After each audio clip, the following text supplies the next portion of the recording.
નમસ્કાર દર્શક મિત્રો, હું છું વાહિદ મસદ્દી અને આપ નિહાળી રહ્યા છો હમ ટીવી ભરૂચ ન્યૂઝ।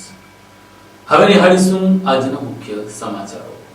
ભરૂચના ભોલાવ ગામની રંગકૃપા સોસાયટીમાં વર્ષ 2018માં પત્ની અને બે બાળકોની ચપ્પુના ઘા મારી હત્યા કરનારનો કેસ કોર્ટમાં ચાલી જતા કોર્ટે તેને આજીવન કેદની સજા ફટકારી હતી। જોકે હત્યારા જગદીશે પોતાને ફાંસીના માચડે ચડાવવાની માંગ કરી હતી। ભરૂચના ભોલા વિસ્તારમાં બનેલી હૃદયદ્રાવક ઘટના અંગે સ્ટેશન કોર્ટનો ચુકાદો આવ્યો છે। દેવું વધી જવાથી માનસિક તણાવમાં આવેલા જગદીશ સોલંકીએ પોતાની પત્ની, 2.5 વર્ષની દીકરી અને 7 માસના દીકરાની છરીના ઘા મારી નિર્દયતાથી હત્યા કરી હતી। હત્યા બાદ તેણે પોતે પણ આત્મહત્યાનો પ્રયાસ કર્યો। લોનના હપ્તા ચૂકવી ન શકવાના કારણે તેણે હત્યાકાંડને અંજામ આપી જાતે પણ આપઘાતનો પ્રયાસ કર્યો હતો। આરોપી જગદીશ સોલંકી ખાનગી કંપનીમાં નોકરી કરતો હતો। પગાર કરતા લોનના હપ્તા વધી જતા તેણે આર્થિક સંકળામણમાં પરિવારજનોની જ હત્યા કરી નાખી। આ મામલો કોર્ટ સુધી પહોંચતા ભરૂચમાં પ્રિન્સિપાલ જજ આર કે દેસાઈ સમક્ષ સરકારી વકીલ પરેશ મંડ્યા દ્વારા મજબૂત દલીલો રજૂ કરવામાં આવી હતી। કોર્ટે દલીલોને માન્ય રાખતા જગદીશ સોલંકીને આજીવન કેદની સજા ફટકારી છે। અંકલેશ્વરની આંબલાખાડીમાં એનસીટીની પાઇપલાઇનમાં લીકેજ થતા રોજ હજારો લીટર કેમિકલ યુક્ત પાણી આંબલાખાડીમાં વહેતું થતું હોવાની જાણ જાગૃત નાગરિકે ગુજરાત પોલ્યુશન કંટ્રોલ બોર્ડને કરતા ગુજરાત પોલ્યુશન કંટ્રોલ બોર્ડે તપાસ કરવાની ખાતરી આપી છે। અંકલેશ્વરની આંબલાખાડીમાં એક ટીપુ કેમિકલ યુક્ત પ્રદૂષિત પાણી વહેતું થવું ના જોઈએ તેવો ચોખ્ખો આદેશ એનજીટી દ્વારા આપવામાં આવ્યો છે, છતાં ઉદ્યોગોનું કેમિકલ યુક્ત પાણી વરસાદી પાણી જોડે છોડી દેવામાં આવે છે, જેને લઈને વારંવાર આ મામલે ગુજરાત પોલ્યુશન કંટ્રોલ બોર્ડને ફરિયાદ કરવામાં આવે છે, પરંતુ આજ દિન સુધી આવી ફરિયાદો મામલે ગુજરાત પોલ્યુશન કંટ્રોલ બોર્ડ દ્વારા જે તે કંપની સામે જેટલા કડક પગલાં ભરાવા જોઈએ તેટલા ભરાયા નથી, તેમજ આ મામલે જે પગલાં ભરાવા જોઈએ તે ભરાયા નથી તેવું લોકોની ફરિયાદ છે। ત્યારે આજે એક ખેડૂત દ્વારા આંબલાખાડીની અંડરગ્રાઉન્ડ એનસીટીની પાઇપલાઇન લીકેજમાંથી કેમિકલ યુક્ત પાણી આંબલાખાડીમાં વહેતું હોવાનો વિડીયો આજે હમ ટીવી ન્યૂઝ ચેનલને પહોંચાડ્યો હતો અને તેણે કહ્યું હતું કે 15 દિવસથી એનસીટીની પાઇપલાઇનમાં લીકેજ છે। આ મામલે ગુજરાત પોલ્યુશન કંટ્રોલ બોર્ડના અધિકારીઓને જાણતા હોવા છતાં એનસીટી સામે એક્શન લેવામાં ઊણી ઉતરી હોવાનો તેમણે આડકતરી રીતે આક્ષેપ કરી નાખ્યો હતો। આ મામલે એનસીટીના અધિકારી ઉમેશ ચૌહાણને હમ ટીવીના પ્રતિનિધિએ આંબલાખાડીમાં પાઇપલાઇન લીકેજ થઈ હોવાની વાત કરતા અધિકારી ઉમેશ ચૌહાણે આ અંગે જાણ થઈ હોવાનું કહ્યું હતું। આંબલાખાડીમાં અંડરગ્રાઉન્ડ પાઇપલાઇન લીકેજ થયું છે તેની જાણ તેમને હોવાનું તેમણે કબૂલ્યું હતું અને તેના માટે બહારથી ટીમ બોલાવી છે, એનું રિપેરિંગ 24 કલાકમાં કરી દેશું, આ વાત એનસીટીના અધિકારી ઉમેશ ચૌહાણે કરી હતી। જ્યારે એનસીટીની લીકેજ પાઇપલાઇનમાંથી કેમિકલયુક્ત પ્રદૂષિત પાણી 15 દિવસથી વહી રહ્યું છે, તેના માટે હવે Gujarat pollution control board NCT સામે શું પગલાં ભરશે? શું એનસીટી સામે કડક કાર્યવાહી કરવામાં આવશે? આ મામલે મીડિયાએ ગુજરાત પોલ્યુશન કંટ્રોલ બોર્ડ અંકલેશ્વરના અધિકારી ડોક્ટર જિગીશાને પૂછતા તેમણે અપીલ કરી હતી કે આ મામલે ચોક્કસ તપાસ થશે અને જે કોઈ ખેડૂતોને આવી કોઈ ફરિયાદ મળે તો ખેડૂતો સીધો જ ફરિયાદ જીપીસીપીને કરશે તો ચોક્કસ અમે જે તે કંપની સામે પગલાં ભરીશું એવું તેમણે મીડિયાને ટેલિફોનિક વાતચીતમાં જણાવ્યું હતું। ત્યારે હવે જોવાનું રહ્યું કે આગામી દિવસોમાં ખેડૂતો કે અન્ય લોકો ગુજરાત પોલ્યુશન કંટ્રોલ બોર્ડના અધિકારીને ફરિયાદ કરશે તો આ મામલે કેવા એક્શન લેવાશે। ત્યારે આંબલાખાડીમાં એનસીટી જ નહીં પણ અન્ય કેટલીક કંપનીઓ પણ કેમિકલયુક્ત પાણી છોડતી જ હોય છે, તો તેમની સામે પણ પગલાં ભરાવા જોઈએ। હાલ તો એનસીટીની લાઇન લીકેજ થઈ છે, તે મામલે જોવું રહ્યું કે આગામી દિવસોમાં ગુજરાત પોલ્યુશન કંટ્રોલ બોર્ડ શું પગલાં ભરે છે। એનસીટીના અધિકારીએ તો કહ્યું હતું કે 24 કલાકમાં અમે લીકેજ બંધ કરી દઈશું। ત્યારે હવે સમય જ બતાવશે કે આ મામલે લાગતા વળગતા અધિકારીઓ શું એક્શન લે છે। ભરૂચ શહેરમાં 3 કૃત્રિમ જળકુંડમાં વિસર્જન કરેલી શ્રીજીની પ્રતિમાઓનું આજે વૈજ્ઞાનિક ઢબે અંકલેશ્વર અને દહેજની બેલ કંપનીમાં કરવામાં આવ્યું હતું। ભરૂચ શહેરમાં આ વર્ષે ગણેશોત્સવની ઉજવણી ભક્તિભાવ સાથે કરવામાં આવી હતી। 10 દિવસ સુધી ચાલેલા ઉત્સવ પછી વિસર્જનનો તબક્કો શરૂ થતા નગરપાલિકા દ્વારા ખાસ આયોજન કરવામાં આવ્યું હતું। શહેરમાં 3 કૃત્રિમ કુંડ ઉભા કરવામાં આવ્યા હતા, જ્યાં ભક્તોએ પરંપરા મુજબ ગણેશજીની પ્રતિમાઓનું વિસર્જન કર્યું। આ કુંડોમાં વિસર્જિત થયેલી તમામ મૂર્તિઓને નગરપાલિકાએ કાળજીપૂર્વક બહાર કાઢી અને પર્યાવરણને નુકસાન ન થાય તે માટે અંકલેશ્વર તથા દહેજ સ્થિત બેલ કંપનીના પ્લાન્ટ ખાતે મોકલવામાં આવી રહી છે, જ્યાં રાસાયણિક પ્રક્રિયા દ્વારા 2500 થી વધુ મૂર્તિઓનો વૈજ્ઞાનિક ઢબે નિકાલ કરવામાં આવશે। ઉલ્લેખનીય છે કે આ વર્ષે 30% લોકોએ માટીની પ્રતિમા તો 70% લોકોએ પ્લાસ્ટર ઓફ પેરિસની પ્રતિમાની સ્થાપના કરી હતી। ચાલુ વર્ષે ગણેશોત્સવ નિમિત્તે વિસર્જન માટે ભરૂચ નગરપાલિકા દ્વારા દર વર્ષની જેમ કૃત્રિમ પોન્ડનું નિર્માણ કરવામાં આવેલ હતું, જેમાં જેબી મોદી પાર્ક ખાતે, મક્તમપુર અને જાડેશ્વર ગાયત્રી મંદિરની બાજુમાં 3 જગ્યાએ કૃત્રિમ પોન્ડ તૈયાર કરવામાં આવેલા હતા. એમાં જેબી મોદી પાર્ક ખાતે 5મા દિવસ, 7મા દિવસ અને 10મા દિવસનું વિસર્જનની વ્યવસ્થા કરવામાં આવેલ હતી અને બાકીના 2 કુંડ ઉપર 10મા દિવસના વિસર્જનની વ્યવસ્થા કરવામાં આવેલ હતી. 10મા દિવસ, 5મા દિવસ અને 7મા દિવસના વિસર્જનમાં નાની મોટી થઈ અને લગભગ 2600 જેટલી મૂર્તિઓનું વિસર્જન શાંતિપૂર્ણ રીતે વાતાવરણમાં કરવામાં આવેલ હતું. આવેલ મૂર્તિઓ પૈકી 30% જેટલી મૂર્તિ માટીની હતી અને બાકી પીઓપીની મૂર્તિ હતી. માટીની મૂર્તિ જે છે એક કૃત્રિમ કુંડોની અંદર ઓગળી ગયેલ છે. પીઓપીની મૂર્તિ કૃત્રિમ પોન્ડમાં ઓગળતી ન હોવાથી એનું યોગ્ય રીતે ધાર્મિક ભાવનાને ઠેસ ના પહોંચે એ રીતે એનો વૈજ્ઞાનિક રીતે એનો નિકાલ કરવાનો થતો હોય છે. ભરૂચ નગરપાલિકા દ્વારા ગુજરાત પોલ્યુશન કંટ્રોલ બોર્ડના સહયોગથી અંકલેશ્વર ખાતે આવેલ બેલ કંપનીનો સંપર્ક દર વખતે કરવામાં આવેલ છે. બેલ કંપની દ્વારા નગરપાલિકા કુંડમાંથી મૂર્તિઓ નીકાળી અને એમની ગાડીઓમાં વ્યવસ્થિત રીતે ભરી આપે છે અને એમના પ્લાન્ટ ઉપર લઈ જઈ અને યોગ્ય રીતે એનો નિકાલ કરવામાં આવે છે. સાથે સાથે નગરપાલિકા તરફથી અમે અપીલ પણ કરીએ છીએ કે આવતી વખતે ગણેશોત્સવ જ્યારે પણ કરવામાં આવે ત્યારે પીઓપીની મૂર્તિ સદંતર બંધ કરી અને માટીની જ મૂર્તિનો ઉપયોગ કરે, જેના કારણે વિસર્જનમાં બી સરળતા રહે અને વિસર્જન કર્યા પછી કોઈ પણ પ્રકારની ધાર્મિક ભાવનાને બી ઠેસ ના પહોંચે અને યોગ્ય રીતે મૂર્તિઓનું વિસર્જન થાય. ભરૂચ જિલ્લાના નેત્રંગ તાલુકાના બસ ડેપોના નિર્માણ માટે હવે નેત્રંગ તાલુકાના ભાજપના આગેવાનોએ તાલુકા વિકાસ અધિકારીને આવેદનપત્ર આપી રજૂઆત કરી છે.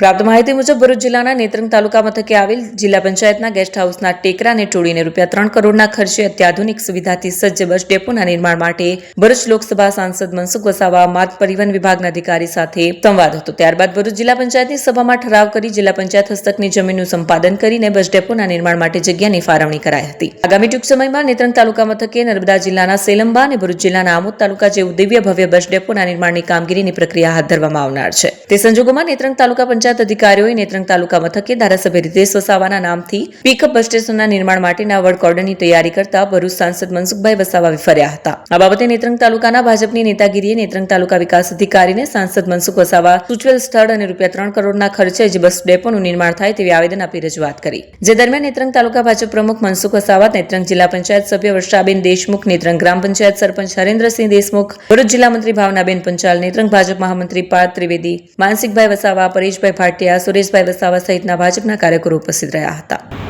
ભરૂચ જિલ્લાના નેત્રંગ તાલુકામાં નેત્રંગમાં ભરૂચ જિલ્લા પંચાયત હસ્તક ગેસ્ટ હાઉસ આવેલ છે. જે ગેસ્ટ હાઉસની વિશાળ જગ્યા ઉપર બસ ડેપો બનાવવા માટે ભરૂચ લોકસભા સંસદ મનસુખભાઈ વસાવા સાહેબે એસટી વિભાગના અધિકારી, નેત્રંગ ગ્રામ પંચાયતના સરપંચ અને નેત્રંગ તાલુકા ભાજપના તમામ કાર્યકર્તા અને ગ્રામજનો સાથે ગેસ્ટ હાઉસની જગ્યા ઉપર બસ ડેપો બનાવવા માટે સર્વે કર્યું હતું. ભરૂચ જિલ્લા પંચાયતની સભામાં ગેસ્ટ હાઉસની જગ્યા ઉપર બસ ડેપો બનાવવાની મંજૂરી અપાઈ છે અને ઠરાવ પણ કરી દેવામાં આવ્યો છે. નર્મદા જિલ્લામાં સલાંબા અને ભરૂચ જિલ્લાના આમોદ તાલુકા જેવો અંદાજિત 3 કરોડના ખર્ચે બસ ડેપો બનાવવાના છે.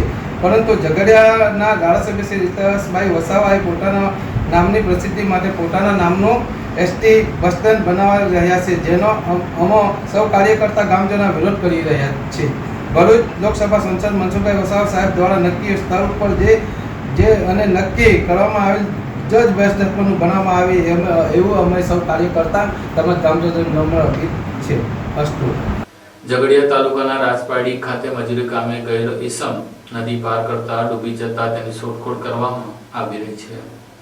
ઝઘડિયા તાલુકાની રાજપાડી ગામે આવેલી મધુમતી ખાડીમાં આજે સવારના સમયે એક 18 વયનો ઈસમ પાણીમાં તણાયો હતો. અંદાજિત 65 વર્ષીય ઈસમ મજૂરી કામ માટે ખાડી પસાર કરી સામે પાર જઈ રહ્યા હતા. એ દરમિયાન ખાડીના પાણીના પ્રવાહમાં તે ખેંચાઈ પાણીમાં ગરકાવ થયા હતા. મોડી સાંજ સુધી ફાયર બ્રિગેડની ટીમ દ્વારા શોધખોળ કરવામાં આવી હોવા છતાં તેનો ક્યાંય પત્તો ન લાગ્યો. ઝઘડિયા તાલુકાના રાજપાડી ગામે ટેકડા ફળિયા વિસ્તારમાં રહેતા રમણભાઈ વસાવા મજૂરી કામ કરી પરિવારનું ગુજરાન ચલાવે છે. આજે સવારના સમયે તેઓ મધુમતી ખાડી પાર કરી સામે કાંઠે મજૂરી કામ અર્થે નીકળ્યા હતા. હાલ ચોમાસું અને સરદાર સરોવર ડેમમાંથી છોડવામાં આવેલા પાણીના કારણે નદી નાળા તેમજ ખાડીઓમાં પણ પાણીની ભારે આવક જોવા મળી રહી છે. મધુમતી પાણીમાં પણ ભારે પાણીની આવક છે. રમણ વસાવાર મજૂરી કામે જતા ખાડી પસાર કરી રહ્યા હતા. તેઓ તે ખાડીના પાણીમાં ખેંચાયા હતા. પાણીમાં ખેંચાતા તેઓ અચાનક જ પાણીમાં ગરકાવ થયા. નજીક ઉભેલા લોકોએ આ બનાવે બૂમાબૂમ કરી બનાવ અંગે પોલીસને જાણ કરાઈ હતી. પોલીસે ઝઘડિયા ફાયર બ્રિગેડને જાણ કરતા ટીમ યુદ્ધના ધોરણે ઘટના સ્થળે પહોંચી હતી. ફાયર બ્રિગેડની ટીમ દ્વારા ડૂબનાર રમણ વસાવાની શોધખોળ હાથ ધરાઈ. બનાવની જાણ થતા ઘટના સ્થળે લોકટોળા ઉમટ્યા હતા. તો પરિવારની ચીચિયારીઓથી વાતાવરણ ગમગીન બન્યું હતું.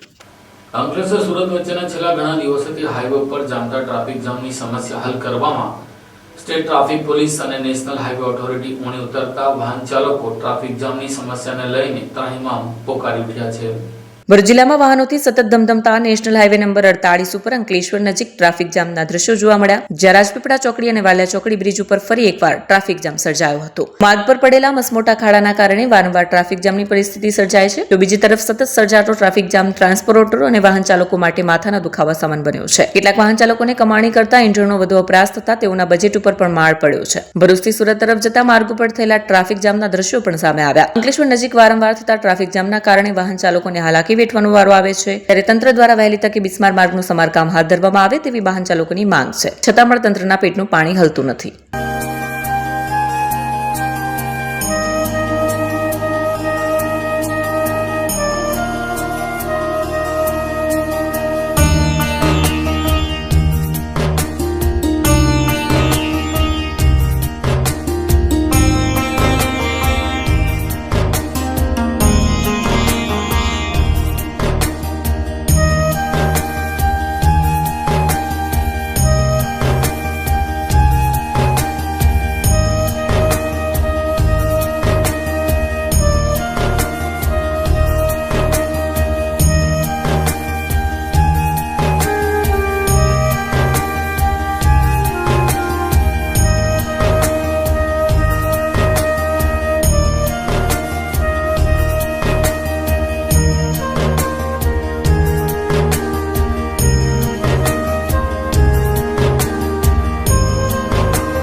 क्या आप अपनी ड्रीम जॉब सर्च कर रहे हैं? तो आपका वेट हुआ खत्म. हमारी कंपनी IICL में है कुछ amazing job openings. IICL are hiring PHP developer, Data Analytics, UI UX graphics designer, Node.js developer, WordPress developer. from all over Gujarat. तो देर किस बात की, अप्लाई करें अभी और बने हमारी डायनामिक टीम का हिस्सा. विजिट करें हमारी वेबसाइट www.iiclindia.com/career या मेल करें अपना रेज्यूमे iiclindia06@gmail.com पर. हमारी टीम में आपको मिलेगा एक इनोवेटिव और क्रिएटिव एनवायरनमेंट ताकि आपकी स्किल्स हमेशा अपडेटेड रहे. Freshers can also apply. Contact now on 7041542766. અંકલેશ્વરના સંજેલી ગામના મહારાજનગરમાં ચાલતા ગેરકાયદેસર ગેસ રિફિલિંગ કરતા દુકાનદારને પોલીસે મુદ્દામાલ સાથે ઝડપી લીધો હતો. અંકલેશ્વર તાલુકાના સંજાલી ગામના મહારાજાનગર સાનિધ્ય કોમ્પ્લેક્સમાં ભરૂચ LCB પોલીસે જય ભૈરવનાથ વાસણ ભંડારની દુકાનમાં ગેરકાયદેસર રીતે ગેસ રિફિલિંગ કરતા એક ઇસમની અટકાયત કરી કાયદેસરની કાર્યવાહી હાથ ધરી હતી. ભરૂચ LCBનો સ્ટાફ અંકલેશ્વર વિસ્તારમાં પેટ્રોલિંગમાં હતો. તે દરમિયાન બાતમી મળી હતી કે અંકલેશ્વરમાં સંજાલી ગામના મહારાજાનગર સાનિધ્ય કોમ્પ્લેક્સમાં જય ભૈરવનાથ વાસણ ભંડાર નામની દુકાનવાળા ગોડાઉનમાં સાગર શાંતિલાલ ખટીક ગેરકાયદેસર રીતે ગેસ રિફિલિંગ ચલાવે છે. જે બાતમીના આધારે પોલીસે દરોડા પાડ્યા હતા. પોલીસે સ્થળ ઉપરથી 31 નંગ નાના મોટા સિલિન્ડર તેમજ રિફિલિંગ પાઇપ, વજન કાંટો સહિતનો મુદ્દામાલ કબજે કર્યો હતો અને સાગર શાંતિલાલ ખટીકની ઝડપી પાડી વધુ તપાસ હાથ ધરી હતી. ભરૂચ જિલ્લાની આંગણવાડી કેન્દ્રની બહેનો દ્વારા આજે SDMને આવેદનપત્ર પાઠવીને હાઈકોર્ટના પગાર વધારાનો ચુકાદાનો અમલ કરવાની માંગણી કરી હતી. ગુજરાત આંગણવાડી સંગઠન દ્વારા આજરોજ ભરૂચ જિલ્લાના આંગણવાડી કાર્યકર બહેનો દ્વારા ઝઘડિયા તાલુકામાં આજે પ્રાંત અધિકારીને એક આવેદનપત્ર પાઠવવામાં આવ્યું હતું. ગુજરાત આંગણવાડી કર્મચારી સંગઠનના આગેવાન રાગિણીબેનની અધ્યક્ષતામાં આજે ઝઘડિયા પ્રાંત અધિકારીને આપવામાં આવેલા આવેદનપત્રમાં તેમણે રાજ્ય સરકારના મહિલા અને બાળ વિકાસ વિભાગના મંત્રીને સંબોધીને જણાવ્યું હતું કે હાલમાં જ હાઈકોર્ટના આવેલા ચુકાદાને લઈને આંગણવાડી કાર્યકર બહેનોનો પગાર વધારો તેમજ તેડાઘરની બહેનોનો પગાર વધારો સાથે સાથે 6 મહિનાનું એરિયસ ચૂકવવામાં આવે. એટલું જ નહીં પણ આંગણવાડી કાર્યકર બહેનોને વહેલી તકે આ પગાર વધારાની ચૂકવણી કરવામાં આવે. સાથે સાથે હાલ જે ઓનલાઈન કામગીરી કરવામાં આવી રહી છે તેના માટે આંગણવાડી કાર્યકરને જે સરકારે મોબાઈલ ફોન આપ્યા હતા તે ચાલતા જ નથી, જેને લઈને આંગણવાડી કાર્યકર બહેનો પોતાનો ખાનગી મોબાઈલનો ઉપયોગ કરીને કામગીરી કરે છે. તેમાં પણ કેટલીક એપ્લિકેશનો એવી છે કે જે ચાલતી નથી અને જે ડાઉનલોડ પણ થતી નથી, અને જે ડાઉનલોડ થાય છે તો તે એપ્લિકેશનમાં કામ થતું નથી, જેને લઈને આંગણવાડી કર્મચારીઓનો કલાકોનો સમયનો બગાડ થાય છે. એટલું જ નહીં પણ અન્ય વધારેની કેટલીક કામગીરી આંગણવાડી કાર્યકર બહેનોને આપવામાં આવી છે તેને બંધ કરવામાં આવે તેવી માંગણી સાથે પગાર વધારો વહેલી તકે કરવામાં આવે અને હાઈકોર્ટના ચુકાદાનો અમલ કરવામાં આવે તેવી માંગણી કરતી રજૂઆત પ્રાંત અધિકારીને કરવામાં આવી હતી અને આ અંગેની રજૂઆત પણ કરવામાં આવી હતી. આ અંગે ગુજરાત આંગણવાડી કર્મચારી સંગઠનના રાગિણીબેને કંઈક આ પ્રમાણે મીડિયાને જણાવ્યું હતું. મારું નામ રાગિણીબેન જસવંતસિંહ પરમાર, હું ગુજરાત આંગણવાડી કર્મચારી સંગઠનના રાજ્ય ઉપપ્રમુખ છું. આજે અમે પ્રાંત સાહેબને આવેદનપત્ર આપવા આવેલા છે. આખા ગુજરાતની અંદર અમારી બહેનો જ્યાં જ્યાં અમારું સંગઠન ચાલે ત્યાં ત્યાં આવેદનપત્રો આજે અપાઈ રહ્યા છે. અમે આવેદનપત્ર એટલા માટે આપવા આવેલા છે કે અત્યારે નામદાર હાઈકોર્ટ તરફથી ચુકાદો આપવામાં આવેલો છે કે બહેનોને લઘુત્તમ વેતન આપવામાં આવે 24,800 અને હેલ્પર બહેનોનું 20,300 અને જે 6 મહિનાનું એરિયસ છે તે ચૂકવવામાં આવે અને આનો સરકાર જલ્દી અમલ કરે એટલા માટે અમે લોકો આજે અહીંયા આવેલા છે. અને બીજી કે અમારે જે FRSની કામગીરી જે કરવાની છે તે સરકાર તરફથી આપવામાં આવેલા મોબાઈલો એકદમ બંધ પડી ગયેલા છે અને અમે અમારા પર્સનલ મોબાઈલની અંદર આ બધી એપ નાખી અને અમારે કામગીરી કરવાની છે. FRSની કામગીરી થતી નથી. જે લાભાર્થીઓને પેકેટો આપવાના આવે છે તે દર મહિને એનો આ ફોટા કેપ્ચર કરવાના હોય છે, એ બિલકુલ કામગીરી થતી નથી અને મોબાઈલો ખરેખર ચાલતા જ નથી અને અમારા પર્સનલ મોબાઈલો છે એ હેંગ મારી ગયેલા છે. અને એટલા માટે જ અમે સરકારને વિનંતી કરીએ છીએ કે અમે કામ કરવા રાજી જ છે, અમે કામ કરવા તૈયાર જ છે, પણ અમને મોબાઈલો નવા મોબાઈલો આપી દો કે જેથી અમને આ બધી નવી એપમાં કામગીરી કરવાની આવે તે અઘરું ના પડે. અને બીજું કે બીજા રાજ્ય જેટલો પગાર મળે છે એટલો પગાર અમારી બહેનોને પણ મળવો જોઈએ અને બીજા રાજ્યની અંદર જે 60 વર્ષે રિટાયર્ડ થાય છે બહેનો એ રીતે અમારા અહીંયા પણ 58 વર્ષે છે એ બદલાઈ જવો જોઈએ અને એના પણ 60 વર્ષ થવા જોઈએ. એમ તો અમારી ઘણી બધી માંગણીઓ છે જે પડતલ છે, પરંતુ અત્યારે હાલમાં અમે આ 3 માંગણીઓ લઈને આવેલા છે જે અમારી સરકાર માન્ય રાખે.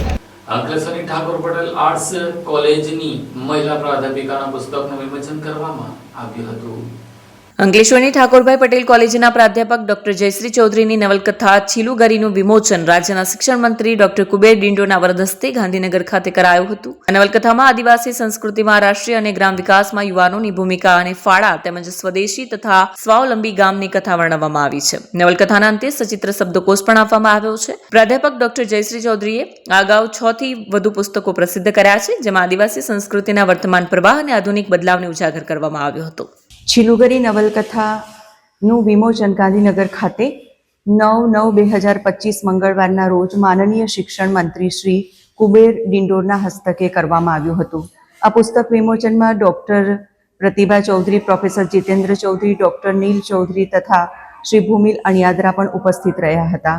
આ ઉપરાંત ગુજરાત રાજ્યના આદિજાતિ મંત્રી શ્રી કુંવરજીભાઈ હળપતિએ પણ શુભેચ્છા પાઠવી હતી અને નાયબ સચિવ શ્રી દિનેશ ચૌધરી, હાર્દિક પટેલ તથા ઉપસચિવ નીરવ ગામિતે પણ શુભેચ્છાઓ પાઠવી હતી. આ જે નવલકથા છે એ ખાસ કરીને રાષ્ટ્રીય વિકાસમાં યુવાનોની ભૂમિકા છે એને પ્રસ્તુત કરે છે અને નાયિકા જે જમના છે એના મતે જે ઉર્જાવાન હોય તે યુવાન, જે સતત ઉદ્યમી હોય તે યુવાન.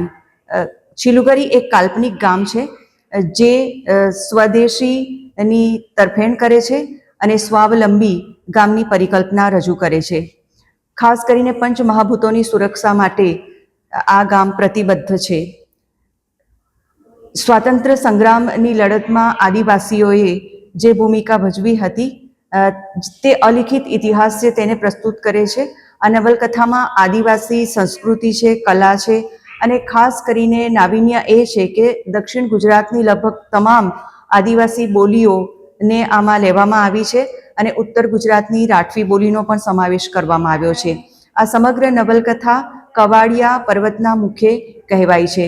આ નવલકથાની ખાસ વિશેષતા એ પણ છે કે નવલકથાના અંતે શબ્દકોશ પ્રસ્તુત કરવામાં આવ્યો છે જે સચિત્ર છે. આ એક વિશિષ્ટ નવલકથા છે જે ભાષાગત રીતે નવીન ટેકનિકથી લખવામાં આવી છે. અંકલેશ્વરના રાજપીપળા રોડ ઉપર સોનમ સોસાયટી પાછળ આવેલી રેલવે લાઇન પર જુગાર રમતા 4 જુગારીઓને પોલીસે રેડ કરી ઝડપી લીધા હતા. અંકલેશ્વર રાજપીપળા રોડ ઉપર ઉદ્યોગનગર સ્ટેશન પાસે ખુલ્લી જગ્યામાં પત્તાપાનાનો જુગાર ખેલતા 4 જુગાડીઓને ભરૂચ એલસીબી પોલીસે ઝડપી પાડ્યા હતા. પોલીસે તેઓ પાસેથી જુગારની કુલ રકમ ₹15,200 જપ્ત કરી કાયદેસરની કાર્યવાહી હાથ ધરી હતી. ભરૂચ એલસીબી પોલીસની ટીમને બાતમી મળી હતી કે અંકલેશ્વર રાજપીપળા રોડ ઉપર આવેલ સોનમ સોસાયટીની પાછળ રેલવે લાઇનની બાજુમાં ખુલ્લી જગ્યામાં મોબાઈલ ટોર્ચના અજવાળે કેટલાક માણસો ભેગા થઈ પત્તાપાના વડે રૂપિયાની હાર જીતનો જુગાર રમે છે. બાતમીના આધારે રેડ કરી 4 જેટલા જુગારીઓને ઝડપી પાડ્યા હતા. પોલીસે તેઓ પાસેથી અંગઝડતીમાંથી કુલ રોકડા 14,000, દાવ ઉપરના કુલ રોકડા 1200 તથા મોબાઈલ ફોન નંગ 3 કુલ કિંમત 30,000 મળી 45,200નો મુદ્દામાલ સાથે અટકાયત કરી હતી અને તમામ વિરુદ્ધ અંકલેશ્વર જેડીસી પોલીસ મથકે જુગારધારા અંતર્ગત ગુનો દર્જ કરાવ્યો હતો. જે ગુનાની વધુ તપાસ અંકલેશ્વર તાલુકા પોલીસને સોંપવામાં આવી હતી. પોલીસે દીપ્તેશ અશોક પટેલ, આશિષ સુરેશ તિવારી, મોહિત રામપ્રસાદ માલી તેમજ રાજકમલ રમેશ માલીની અટકાયત કરી હતી. ભરૂચના ભોલાવ વિસ્તારમાં આવેલી Laxminarayan Dev college of ફાર્મસીમાં woman અવેરનેસનો seminar યોજાયો હતો. ભરૂચ ભોલાવ વિસ્તારમાં આવેલી Laxminarayan Dev college of pharmacy જે છેલ્લા 16 વર્ષથી શિક્ષણ ક્ષેત્રે સતત પ્રયત્નશીલ રહી સમાજના વિકાસ માટે યોગદાન આપી રહી છે. ત્યાં વુમન્સ અવેરનેસ સેમિનારનું આયોજન કરવામાં આવ્યું હતું. આ કાર્યક્રમમાં મુખ્યત્વે મહિલા પોલીસ પીએસઆઈ વૈશાલીબેન આહિર ઉપસ્થિત રહ્યા. તેમણે વિદ્યાર્થીઓને મહિલાઓને લગતા વિવિધ કાયદાઓની વિગતવાર સમજ આપી. સાથે જ મહિલાઓની સેફટી, સ્વરક્ષણ અને આજના સમયમાં વધતા સાયબર ક્રાઇમને કેવી રીતે ઓળખવામાં અને તેનો સામનો કરવો તે અંગે પણ મહત્વપૂર્ણ માર્ગદર્શન આપ્યું. કાર્યક્રમમાં કોન્સ્ટેબલ જસવંતભાઈ ખાત, મહિલા કોન્સ્ટેબલ હિનાબેન દલસનિયા અને હેતલબેન પ્રજાપતિએ પણ તેમના અનુભવોના આધારે માર્ગદર્શન આપ્યું. તેમણે વિદ્યાર્થીઓને સતર્ક રહેવા, કાનૂની અધિકારો વિશે માહિતગાર થવા અને આપત્તિ સમયે તરત જ પોલીસની મદદ લેવા પ્રેરિત કર્યા. વિદ્યાર્થીનીઓ માટે યોજાયેલા સેમિનારથી કાનૂની જાગૃતિ, સાવચેતી અને સુરક્ષિત જીવન જીવવા માટે આત્મવિશ્વાસ વધ્યો હતો. ઉપસ્થિત સૌએ આવા જાગૃતિ કાર્યક્રમો સતત યોજાતા રહે તેવો આગ્રહ પણ વ્યક્ત કર્યો. હું doctor Nidhi Chauhan, professor, Laxminarayan Dev college of pharmacy, Bharuch. ભરૂચની એકમાત્ર ફાર્મસી કોલેજ જે 16 વર્ષથી સતત કાર્યરત છે, તેમાં વિદ્યાર્થીનીઓ માટે વુમન્સ અવેરનેસના કાર્યક્રમનું આયોજન કરવામાં આવ્યું હતું. જેમાં પીએસઆઈ વૈશાલી આહિર મેડમ અને તેમની ટીમ દ્વારા મહિલા સંબંધિત, મહિલાના પ્રશ્ન સંબંધિત તથા સાયબર ક્રાઇમ જેવા વિષયો ઉપર પ્રકાશ પાડવામાં આવ્યો હતો. જેમાં કોલેજની વિદ્યાર્થીનીઓએ મહિલાના રોજબરોજના થતા પ્રશ્નો તથા આજે સતત વધી રહેલા સાયબર ક્રાઇમ જેવી બાબતો ઉપર ઘણા બધા મહત્ત્વની માહિતી મેડમે પૂરી પાડી હતી, જેનો લાભ વિદ્યાર્થીઓને થયો હતો. આ બદલ Laxminarayan Dev college of ફાર્મસીના management police ટીમનો આભાર વ્યક્ત કરે છે અને ખાસ કરીને પીએસઆઈ મેડમ વૈશાલી આહિર મેડમનો પણ આભાર વ્યક્ત કરે છે. અંકલેશ્વર જીઆઈડીસીની શુભલમ સોસાયટીના રહીશોને હાઉસિંગ ડેવલપમેન્ટ કોર્પોરેશને ઘર ખાલી કરવાની નોટિસ ફટકારી દેતા રહીશોમાં હાહાકાર મચી ગયો હતો. બિલ્ડરે લોનના હપ્તા ન ભરતા સોસાયટીના માટે 11 કરોડનું લેણું નીકળતા સોસાયટીના રહીશોને નોટિસ ફટકારતા હવે સોસાયટીના રહીશોએ લોનની રકમ ભરવાની તૈયારીઓ અગાઉ પણ બતાવી હતી. અંકલેશ્વર જેડીસી રહેણાંક વિસ્તારમાં વર્ષ 1995માં ખાનગી બિલ્ડર દ્વારા સુફલામ કોઓપરેટિવ સોસાયટીનું બાંધકામ કર્યું હતું અને ઘર વાંચુકો પાસેથી ₹1.25 લાખ તેમજ housing and urban development corporation limited finance કંપનીની ₹1 લાખની લોન લઈ 132 જેટલા ફ્લેટનું વેચાણ કર્યું હતું. પણ જે તે સમયે બિલ્ડરે લોનના હપ્તા ફ્લેટ ધારકો પાસેથી લઈ હુડકોમાં જમા કરાવ્યા ન હતા, જે અંતર્ગત વર્ષ 2008માં હુડકો દ્વારા અંદાજે 2 કરોડ ઉપરાંતની રકમની વસૂલી માટેની નોટિસ મળતા સ્થાનિક ફ્લેટ ધારકો અચંબામાં પડી ગયા હતા. જે તે સમયે સુધીમાં અનેક લોકોએ ત્યારબાદ વર્ષ 2 સુધી હપ્તાઓ પણ ભર્યા હતા. હાલ આ સોસાયટીના માથે હપ્તા, વ્યાજ તેમજ પેનલ્ટી સહિત લેણા નીકળતા નાણાંની રકમ અંદાજે ₹11 કરોડ સુધી પહોંચી ગઈ છે, જેની ભરપાઈ કરવાની કોઈ આર્થિક પરિસ્થિતિ આ ફ્લેટ ધારકોને નથી. અત્રે ઉલ્લેખનીય છે કે જે તે સમયે બિલ્ડરે સોસાયટીના નામે લોન લીધી હતી, જેના કારણે કેટલાક ફ્લેટ ધારકો પોતાના ફ્લેટના બાકી નાણાં ભરપાઈ કરવા તૈયાર હોવા છતાં હુડકો તે લેતું નથી. હાલ આ સમગ્ર મામલો ડેબિટ રિકવરી ટ્રિબ્યુનલ કોર્ટમાં છે. 2 દિવસ અગાઉ હુડકોની ટીમ પોઝેશન લેવાની નોટિસ સોસાયટીમાં ચિપકાવી દેતા અનેક પરિવારો વરુણીમાં મુકાઈ જવા પામ્યા છે. ઘર ખાલી કરવાની નોટિસ સામે સોસાયટીના કેટલાક જાગૃત લોકો કોર્ટ પાસે સ્ટે મેળવવા અપીલ કરે છે, જેનો ચુકાદો આગામી તારીખ 15મી આવવાનો છે. હાલ તો સોસાયટીના 132 જેટલા ફ્લેટમાં રહેતા પરિવારો માથે લટકતી તલવાર જોવા મળી રહી છે. દરમિયાન સોસાયટીના ફ્લેટ ધારકોએ સરકાર સમક્ષ અપીલ કરી છે કે તેઓ તમામ લોનની રકમની સામાન્ય વ્યાજ સાથે ભરવા તૈયાર હોય. સરકાર દરમિયાનગીરી કરી આ પરિવારજનોને વહારે આવે તેવી આજીજી કરી રહ્યા છે. ચાલો, અમે ગરીબ પરિવાર છીએ, બધા અમે ફેમિલી સાથે રહીએ છીએ, તો અમે કઈ રીતે એડજસ્ટ કરીએ? ત્યાં તાત્કાલિક મકાનનું કયો છે, તો આ રીતે પરિસ્થિતિ અમારી જોવો તો ખરી. અમે બધા ગરીબ જ છીએ, કોઈ ઓલા નથી.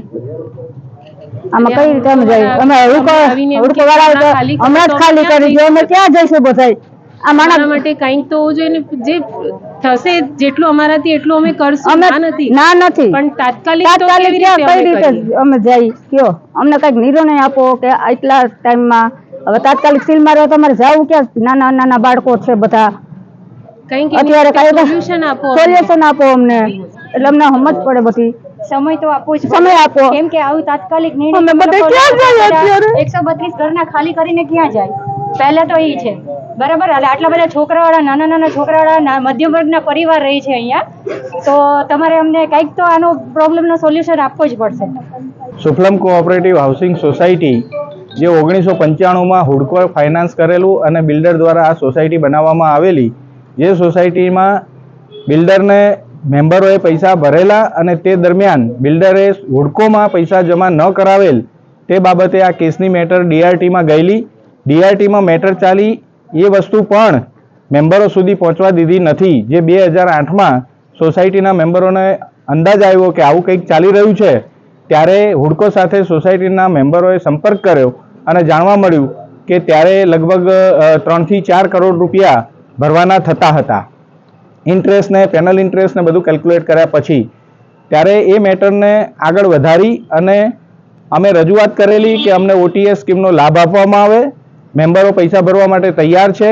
અમારા જે પુરાવા હતા, બિલ્ડરને પેમેન્ટ આપેલું અને એ બધું પણ હુડકોમાં અમે સબમિટ કર્યું, પણ હુડકોએ DRTમાં અમને ત્યાં બોલવા દેવાનો કોઈ મોકો આપવામાં આવ્યો નહીં. DRTમાં પણ એ સાંભળવામાં આવેલી નહીં. અને ત્યાર પછી એ બાબતને 2009-10માં અમે પૈસા ભરવા માટે 2 કરોડ રૂપિયા એકઠા કરી અને અમારી પાસે એના ડેટા અને રેકોર્ડ પણ છે. અમે ત્યારબાદ ગઈકાલે જ્યારે 3 દિવસ પહેલાં અમારા ત્યાં 2 બિલ્ડિંગમાં નોટિસ ચોંટાડી ગયેલા, તે બાબતે અમે ગઈકાલે હુડકો અને DRTનો સંપર્ક કરેલો. તે દરમિયાન ત્યાંથી અમને સ્ટે માટે અમારા વકીલ રાખી અને અમે રજૂઆત કરેલી.